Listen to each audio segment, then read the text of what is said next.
They said they wanted me there, insisted on it. It's not a real holiday without you, Dad. Fly out. We'll get the tickets. So I packed. I packed the small toolbox with the miniature screwdrivers for my grandson's electronics. I packed the worn leather-bound book my wife used to read, its pages soft as old linen. I packed the model ship I'd spent 6 months building, a 3-masted schooner with sails I'd stitched by hand, a gift meant to sit on a young boy's desk and whisper of oceans he'd one day see. And then I waited. Gate C-12, Denver International, beneath the flickering blue of the arrivals board. My carry-on sat at my feet, my coat draped over the arm of the unforgiving plastic chair. The air buzzed with reunions, a young woman in a college sweatshirt leaping into her father's arms, a soldier, uniform crisp, being swarmed by squealing children. Balloons bobbed, signs scribbled in crayon were held aloft. Every soul in that cavernous space, it seemed, was being claimed. I was a letter sent to the wrong address. The flight from Chicago had landed an hour and 14 minutes ago. I'd checked the monitor 3 times. I'd reread the text from my son, Mark, 4 times. On our way. Can't wait to see you. Followed by a thumbs-up emoji. I had replied an hour ago. Landed safe. By the window near the coffee stand. No answer. I kept my coat on, a thin shield against a chill that wasn't in the air. I didn't want to look like a man who had been forgotten, a piece of unclaimed baggage. At some point, my phone vibrated in my pocket. A low hum of hope. But it wasn't a call, not a text. It was a notification from an app I rarely opened. My heart, a tired old engine, sputtered a little faster. Not because I cared for such things, but because it's where my family lived their lives before they remembered to include me in them. I tapped the screen, and there they were. All of them. My son Mark in the green polo I'd sent for his birthday, his wife Jennifer, smiling that polished, camera-ready smile. My grandchildren, Leo and Maya, squeezed around a dining table, their faces glowing in the candlelight. A golden brown turkey sat in the center of the frame. A bottle of wine was being poured, and in front of Leo, right where the model ship was supposed to be, sat a sleek, unopened box for a new video game console. All of them, raising their glasses in a toast. The caption, penned by Jennifer, read, "So much to be thankful for. A full table and even fuller hearts. Happy Thanksgiving, everyone." My gaze scanned the image again, a desperate search for a mistake, an explanation. There was no empty chair. There was no space for me. I didn't feel anger. Not then. Just a quiet, hollowing deflation, like a lung that had forgotten how to draw breath. I stood up, zipped my coat, and started walking. Not toward the exit. Not yet. Just away from the arrivals gate. Past the smiling faces. Past the joyous reunions that now felt like a personal affront. I didn't know where I was going, but I knew one thing with a certainty that was as cold and hard as the polished floor beneath my feet. I would not be waiting for them to remember me. 2 weeks before the flight, Mark had called. The call itself was an anomaly, a break in the usual pattern of texted pleasantries and last-minute requests. His voice was thick with a forced enthusiasm that felt slick and unfamiliar. "Hey, Dad. What are you doing for the holiday?" I told him the truth. I'd bought a small steak to grill. I'd rent a movie. Maybe open the bottle of scotch a neighbor had given me last Christmas. A quiet day. Just me and the dog. He paused, and in that silence I could hear the gears of obligation turning. "Well," he'd said, his voice shifting into a higher, more persuasive register, "Jen and the kids were saying it just won't feel like Thanksgiving without you. "We really want you here this year. It wouldn't be the same, that was the line that did it. The wouldn't be the same without you." It had been years since I'd felt essential to anyone's happiness. Useful, yes. Called upon for a leaky faucet or a car that wouldn't start, certainly. But wanted? There's a profound difference. So I said yes. I told him that sounded wonderful. Mark didn't mention booking the flight then, and I didn't ask. 2 days later, an email arrived from a budget airline with a confirmation number. A red-eye flight, arriving at 6 in the morning on Thanksgiving Day. I still had the money I'd saved from selling my wife's old car, tucked away for what she used to call a rainy day fund. I suppose this qualified. After the call, I'd walk down to my workshop in the basement. The smell of sawdust and varnish, a familiar comfort. I looked at the half-finished schooner on my workbench. I'd been working on it for Leo since summer. Each tiny plank glued with precision, each miniature cannon carved with a jeweler's file. I had imagined his face when he saw it, the spark of wonder. That's what grandfathers do, I thought. We build small monuments of love and hope they last. I finished it a week before the flight, a frantic push of late nights and steady hands. I built a special wooden crate for it, lined with foam, to ensure it would survive the journey. I packed 3 days early. I arranged for my neighbor to look after the dog. I even bought a new shirt, a soft blue flannel, the kind that makes you feel like you belong in a family portrait. I wanted to look like the kind of man you'd be happy to pick up from the airport. The flight was cramped and smelled of stale coffee. I held the crate with the ship on my lap for 6 hours, my arms aching, refusing to trust it to the overhead bin. When we landed, I felt a surge of anticipation, a feeling so foreign it was almost uncomfortable. I smoothed my shirt, ran a hand through my thin gray hair, and walked toward the arrivals gate with a belief that was, in hindsight, dangerously fragile. I believed I was wanted, until the world showed me I wasn't. The walk away from the gate felt different from the walk toward it. Longer, heavier. The crate in my hand, once a symbol of connection, now felt like a fool's burden. I passed a bar, its windows dark, its chairs stacked on tables. I passed a chapel, a quiet, sterile room for last-ditch prayers. I kept walking until I reached the end of the terminal, where the glass walls looked out over the vast, indifferent plains. The sun was rising, painting the sky in shades of bruised purple and pale orange. My phone was a dead weight in my pocket. No calls, no texts, just the silent, damning evidence of a family dinner I was never meant to attend. I sat on a deserted bench, placing the crate beside me. I watched the planes take off, silver needles stitching a sky that didn't care. At some point, I tried calling Mark. It went straight to voicemail. I didn't leave a message. What was there to say? I landed. "You forgot." The words felt pathetic, even in my own head. I knew then, with a clarity that was both painful and liberating, that I had a choice. I could book a flight home, return to my quiet house, and let this wound scab over into another silent resentment. Or I could do something else. I stood up, picked up the crate, and walked toward the rental car counters. I didn't know where I was going, but it was no longer toward them. A young woman with tired eyes and a kind smile rented me a small sedan. She asked if I was in town visiting family. "Not exactly," I said. The car smelled new. I put the crate on the passenger seat, buckled the seatbelt over it like it was a child, and drove out of the airport. The highway stretched before me, a gray ribbon leading to a place I hadn't yet chosen. The radio played a song about going home. I turned it off. After a while, I saw a sign for a diner.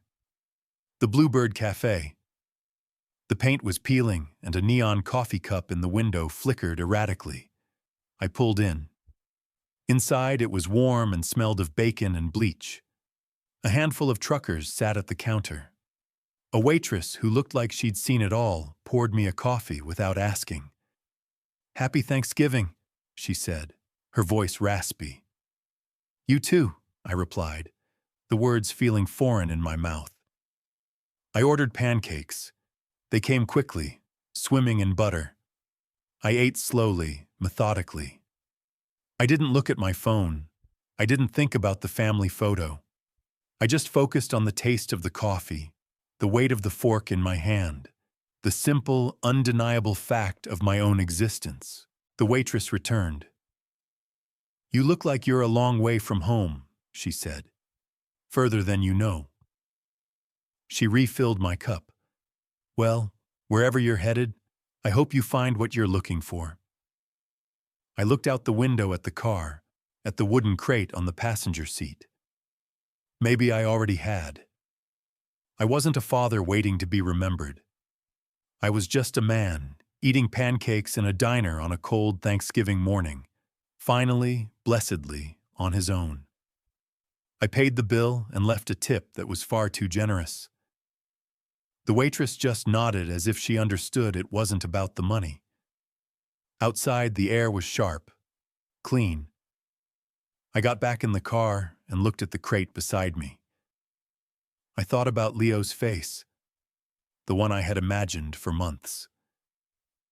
Then I thought about the video game console on the table in the photo. I started the car and drove, not back to the highway, but into the small town the diner served. It was the kind of town that time polishes down rather than builds up.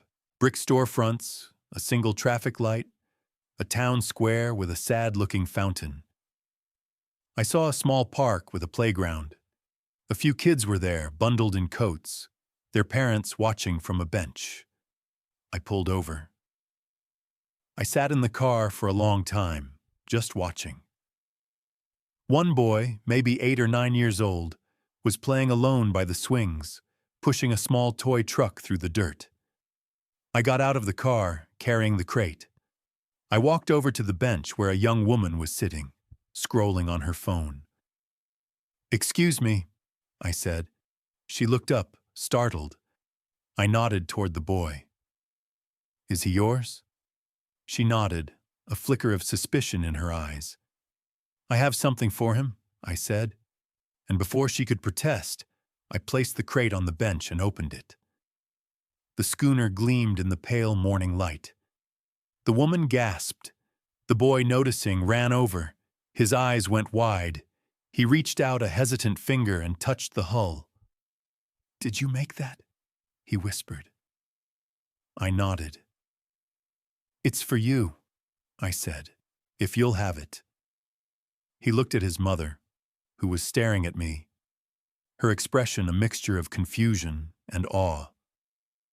"Why?" she asked. "Because it needs a good harbor," I said, "and I think you've got one here." I closed the crate, handed it to the boy, and walked away before they could ask any more questions. I didn't look back. I got in my car and drove west, toward the mountains that stood like jagged blue promises on the horizon. I didn't have a destination. For the first time in 30 years, I didn't have a plan.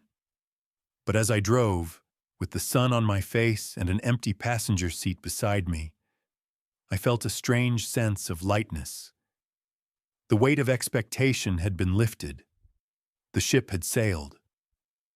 The motel was a low-slung building with a flickering vacancy sign and the faint smell of pine cleaner. The man at the front desk had a face like a road map of long nights and cheap coffee. He slid a key across the counter. "Room 207, end of the hall." The room was exactly what you'd expect: a brown bedspread, a lamp with a crooked shade, and a television bolted to the dresser. But it was clean. It was warm. And most importantly, it was anonymous. I sat on the edge of the bed and finally took out my phone. The screen was a constellation of missed calls and notifications. Mark, Jennifer, Mark again, and a single text from a number I didn't recognize. I opened it. It was from my niece, Sarah, my late sister's daughter. I heard you were flying in for Thanksgiving. I hope you have a wonderful time. I was thinking about you the other day. Remember when you taught me how to patch a bicycle tire? I still use that trick. A warmth spread through my chest, a fragile thing in the cold motel room. Sarah. She was the only one who ever called just to talk, to share a memory. She was a nursing student in Oregon now, a world away. I stared at her text, then at the litany of frantic messages from Mark. "Mom, where are you? We're getting worried. Call me." There was no apology, no explanation. Just an accusation wrapped in concern, as if I were the one who had disappeared, the one who had broken a promise. I didn't reply to any of them. Instead, I opened the small notebook I always carry, the one filled with measurements and diagrams for my woodworking projects. On a fresh page, I wrote a simple sentence. I am not a backup plan. I looked at the words for a long time. Then I underlined them twice. I could have been angry. 5 years ago, I would have been.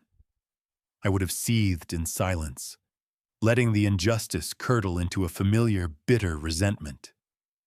But tonight, there was only a profound and weary clarity. This wasn't about one forgotten pickup. It was about the slow, steady erosion of my place in their lives.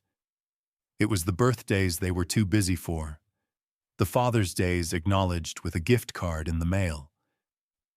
It was the way Jennifer would speak to me in that bright, patient tone one uses for a difficult child. It was the way Mark would end every phone call with, "Gotta run, Dad," before I'd even had a chance to ask about his life. I remembered the Christmas before last. I'd driven 3 hours in a snowstorm to be with them. When I arrived, they were in the middle of a movie. Mark had paused it, said, "Hey, Dad, glad you made it," and then immediately pressed play again.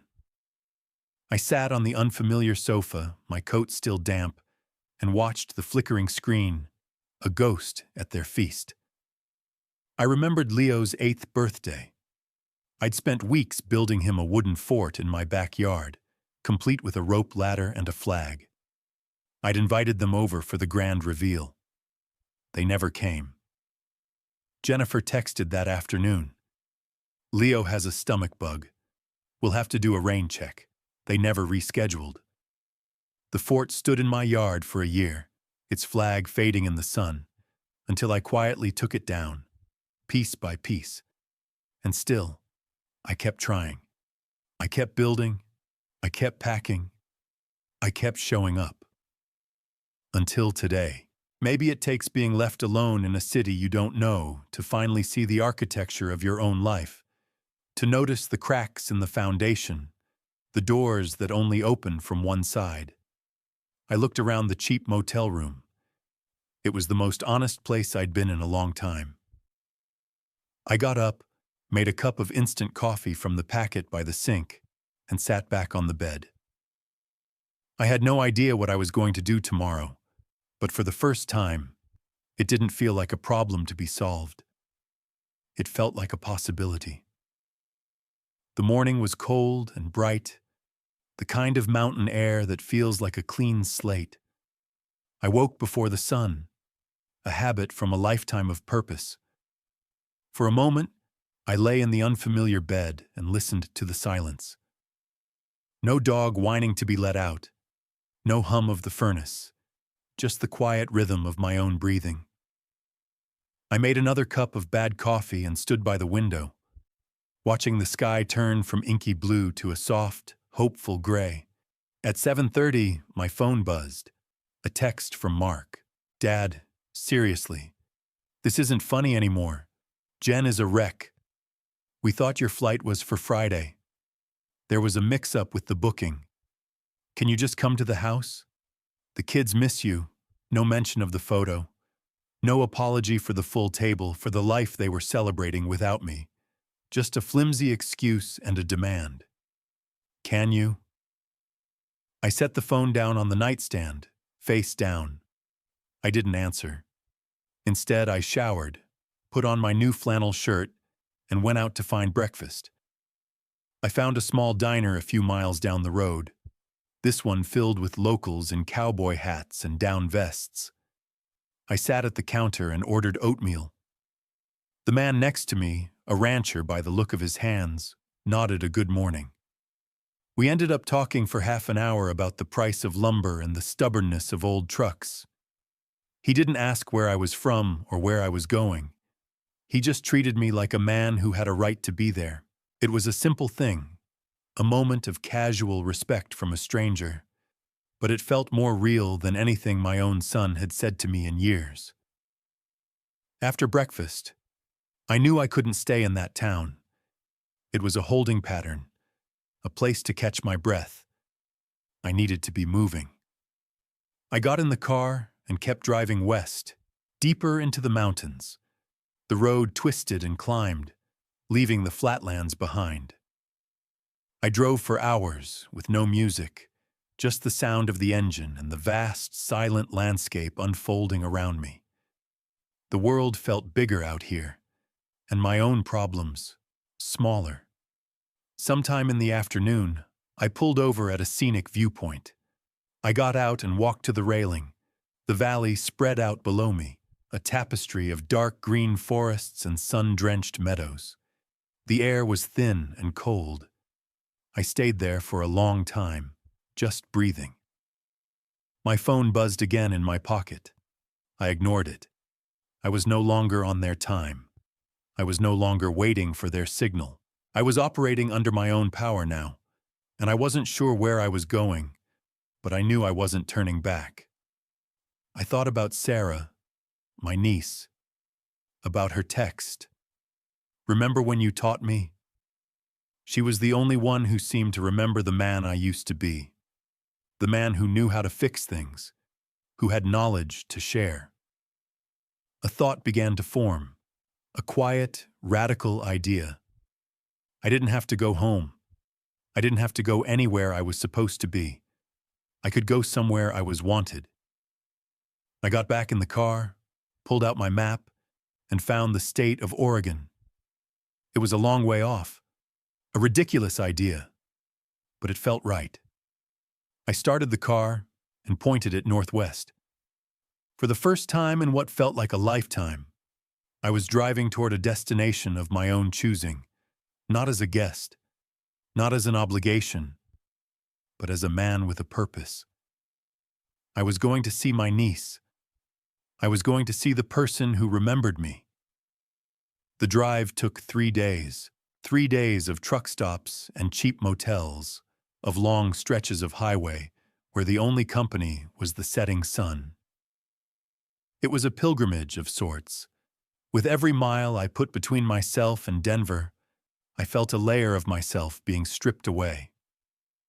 The quiet resentment, the weary sense of duty, the habit of making myself smaller to fit into their lives.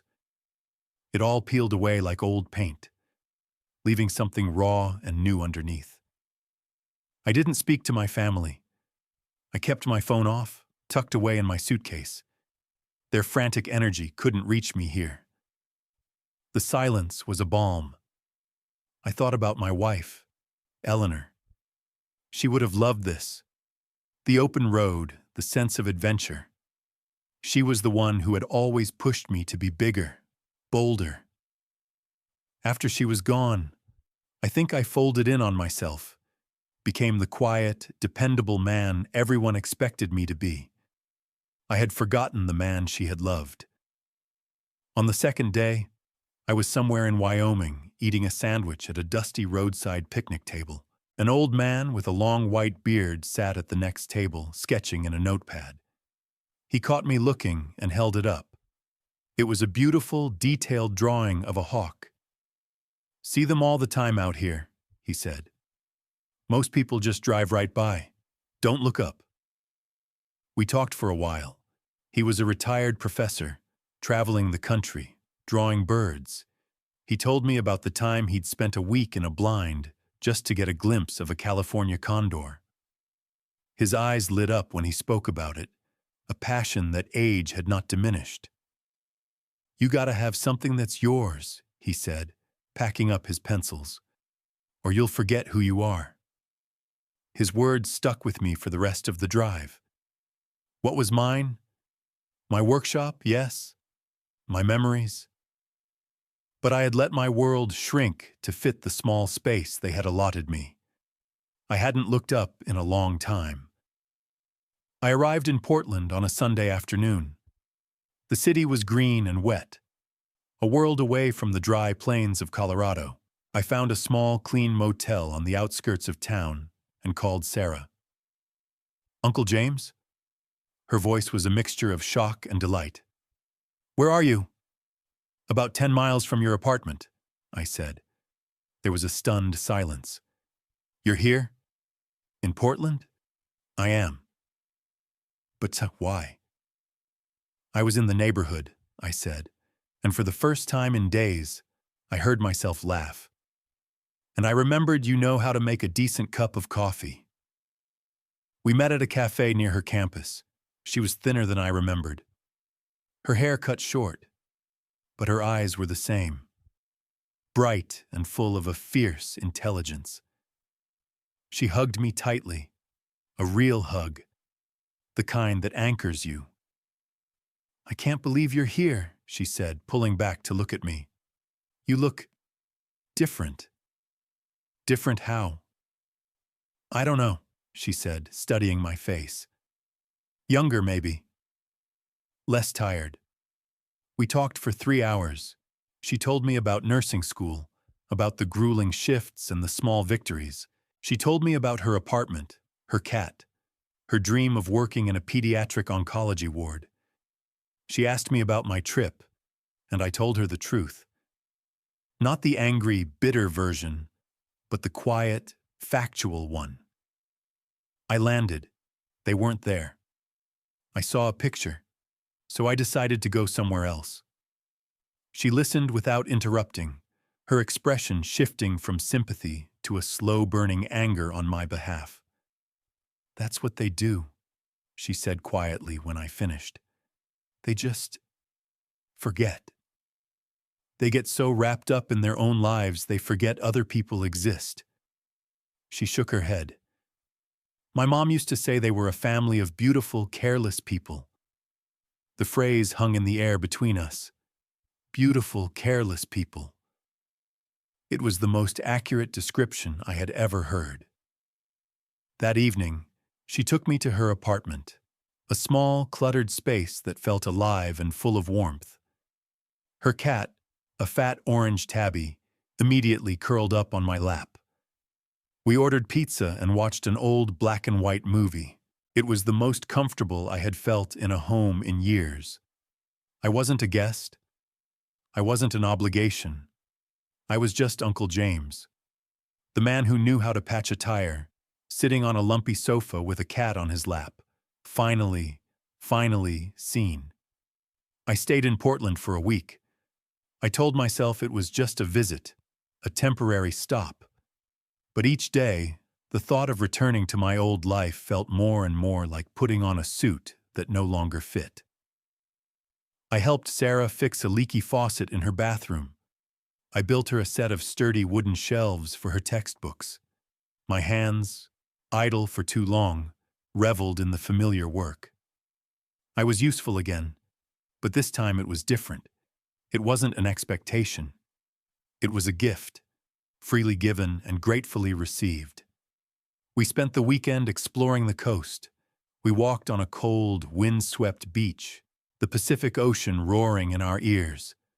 We ate clam chowder in a small, foggy town. I told her stories about her mother, stories she'd never heard. I told her about the time my sister had tried to bake a birthday cake and used salt instead of sugar. We laughed until our sides hurt. On the drive back, she was quiet for a long time. Then she said, "You could stay, you know." I looked at her. Here? In Portland? Why not? She said. There are woodworking shops. You could teach classes, or just build things for yourself. You could get a dog. I'd help you walk him. The idea was terrifying and exhilarating. To start over at my age, to leave behind the house I'd lived in for 40 years, the workshop I'd built with my own hands. It was insane. But the alternative, returning to the quiet, lonely life that was waiting for me, seemed even more so. That night, I called my neighbor back in Denver. I asked him to check on the house, to collect the mail. He told me a car had been parked out front for the last 2 days. A black SUV, Mark's car. They were waiting. They were expecting me to come slinking back, ready to accept their flimsy apologies and resume my designated place. I told my neighbor I wasn't sure when I'd be back. He didn't ask why. The next day, I started looking at small rental houses online. I found a little place with a garage that would be perfect for a workshop. It was a ridiculous, impulsive, and deeply impractical idea. It was the best idea I'd had in 20 years. I called the number. The landlord was a retired woman who was happy to rent to a quiet, older gentleman. We arranged for me to see it the next day. As I hung up the phone, I felt a tremor of fear, but it was quickly replaced by a surge of something else, something that felt a lot like hope. I hadn't abandoned my family. I had simply chosen to join a different one, a smaller one perhaps, but one where I had a seat at the table, a voice that was heard, and a purpose that was my own. My old life wasn't over. A new one was just beginning. The decision, once made, settled in my bones like a truth I had always known. I rented the small house with the garage. It was on a quiet street lined with maple trees. The landlord, a woman named Alice, had a firm handshake and kind eyes. She told me the previous tenant had been a potter, so the garage was already wired for heavy equipment. It felt like a sign. I called a long-haul moving company and arranged for them to pack up my workshop and the essential pieces of my life. I didn't want the furniture from the house, the silent witnesses to my slow disappearance. I wanted my tools, my books, my wife's photograph, and the old leather armchair where I had read stories to a small boy who no longer existed. The phone call to Mark was the hardest part. I practiced it in my head for a full day before I finally dialed the number. He answered on the first ring, his voice a frantic mix of relief and anger. "Dad? Where the hell are you? Are you okay?" "I'm fine, Mark," I said, my voice calmer than I expected. "I'm in Portland." There was a long silence. "Portland? What are you doing in Portland?" "I'm moving here," I said. The silence that followed was heavier, colder. I could hear Jennifer's voice in the background, a sharp, questioning murmur. "Moving?" Mark repeated, the words sounding foreign, impossible. "You can't just move." "I can," I said. "And I am." I explained, simply and without emotion, that I was starting over. I told him I had arranged for movers to come to the house. I told him he and Jennifer could have the house and everything in it. It was their life, after all. They had built it without me. Now they could have the container for it, too. "But, Dad, your workshop," he stammered. "That's all I'm taking," I said. "The tools are coming with me." He didn't understand. I could hear it in his voice. He wasn't processing the emotional reality of my decision, only the logistical absurdity of it. He saw it as an act of irrational anger, not as a quiet, logical conclusion to a lifetime of evidence. "We'll talk about this when you get home," he said, his tone shifting to one of parental authority, the one he used when his own children were misbehaving. "I'm not coming home, Mark," I said, and the words, spoken aloud, were a liberation. This is my home now. I ended the call before he could argue further. I knew there would be fallout. I knew there would be anger, confusion, guilt trips dressed as concern. But for the first time, I felt insulated from it. Their emotional weather system could no longer touch me. I was in a different climate now. Sarah helped me set up the new house. We painted the walls a warm, soft white. We found a used sofa at a thrift store. We drank coffee on the floor surrounded by boxes. It felt like building something from scratch, something sturdy and real. A week later, the moving truck arrived. As the movers unloaded my workbench, my table saw, my collection of hand planes, I felt a sense of rightness so profound it almost brought me to my knees. These were the tools of my identity. They were the language I knew how to speak. They were mine. And now they were here, in my new home, in my new life. The first thing I built in my new workshop was a simple, elegant bookshelf for Sarah. She cried when she saw it. "No one's ever built me anything before," she whispered. That night, an email arrived. It was from Jennifer. It was long and rambling, a masterpiece of self-justification and passive aggression. She wrote about how hurt the children were, how confused Mark was, how I had always been a difficult and solitary man. She wrote about the Thanksgiving dinner, claiming they had simply gotten the dates mixed up, a simple, forgivable mistake. She ended with a sentence that was meant to be a final, wounding blow. "I hope you find whatever it is you're looking for, but we won't be holding our breath." I read it once, then deleted it. Her words had no power here. They were a broadcast from a distant, irrelevant planet. I had found what I was looking for. It wasn't a place. It was a feeling. The feeling of my own two hands, shaping a piece of wood into something beautiful and true. The feeling of a key turning in a lock that was mine. The feeling of a niece's grateful hug. The feeling of silence, not as an absence, but as a presence. A quiet, steady companion in a life I was finally building for myself. Months passed.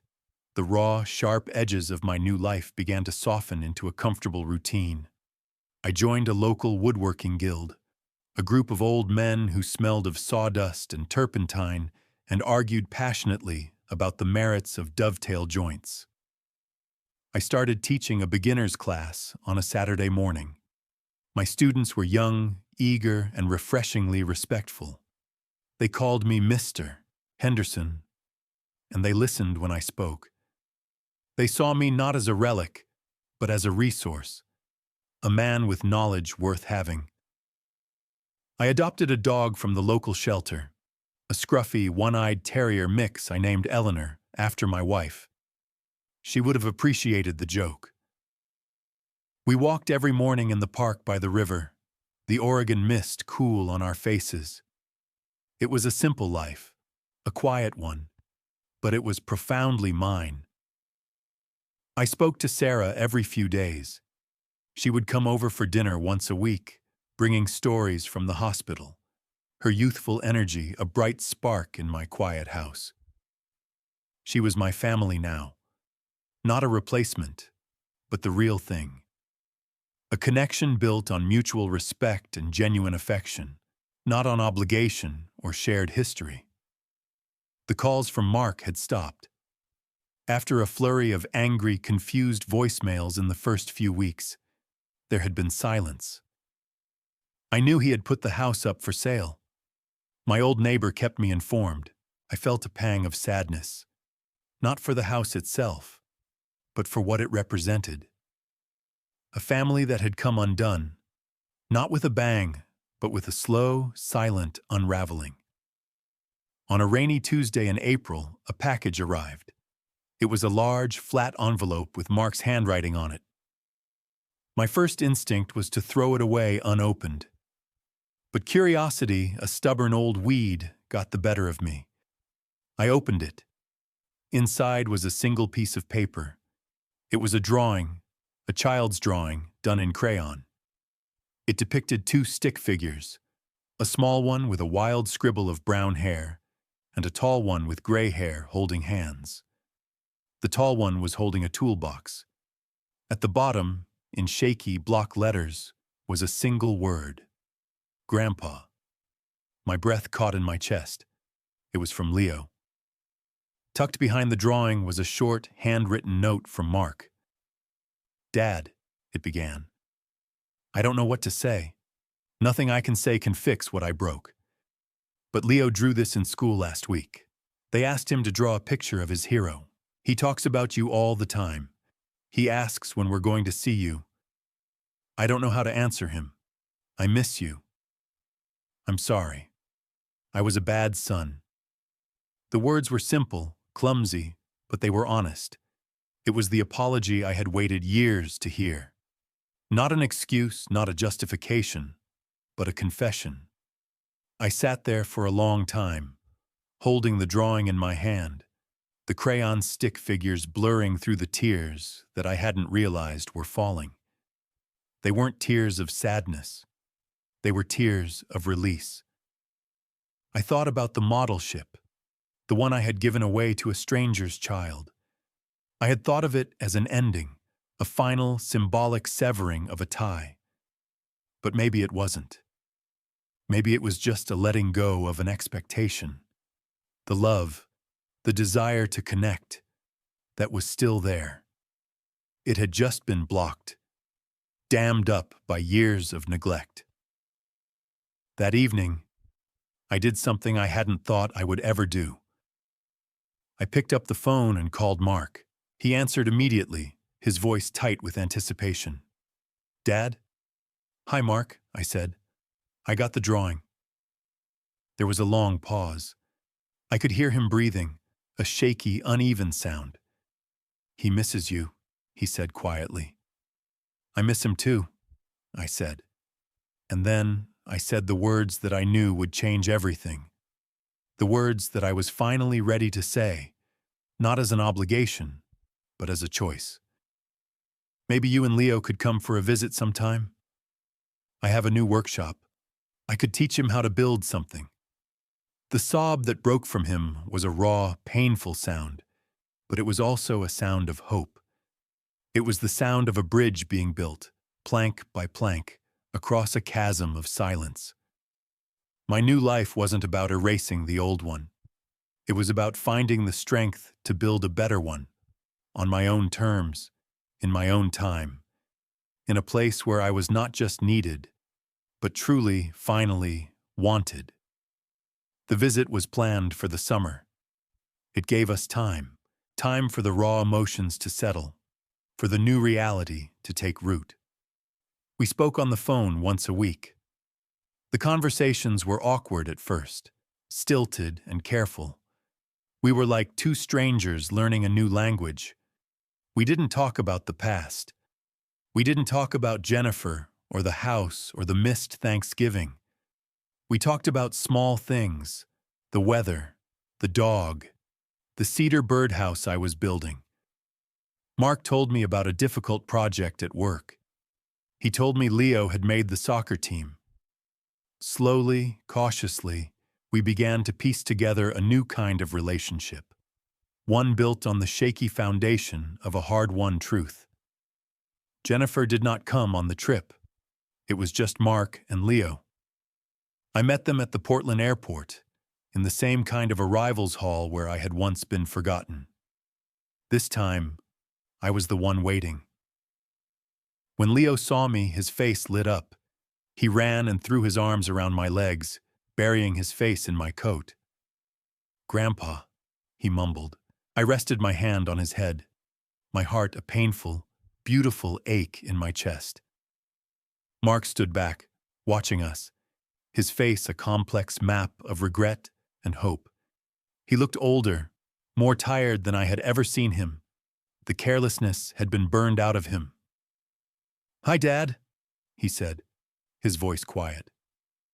"Hi, son," I replied. And in that simple exchange, a decade of distance seemed to collapse. They stayed for a week. I showed Leo my workshop. I let him hold my tools, feel the weight of them in his small hands. We built a model airplane together, a simple balsa wood glider. I taught him how to sand the wood until it was smooth as silk, how to apply the glue with a steady hand. He was a natural. He had my hands.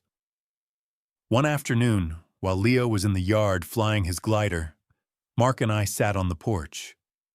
For a long time we said nothing, just watched the boy running through the grass, his face tilted toward the sky.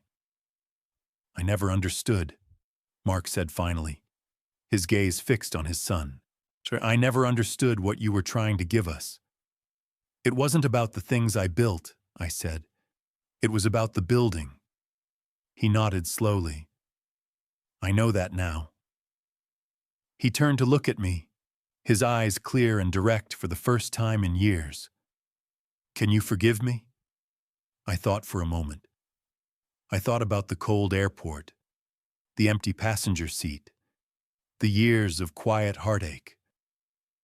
And I thought about the drawing of the stick figure hero, the sound of my grandson's laughter, the solid weight of my son's presence on my porch. "I'm not the man you need to ask for forgiveness," I said. "You need to forgive yourself." He didn't seem to understand at first.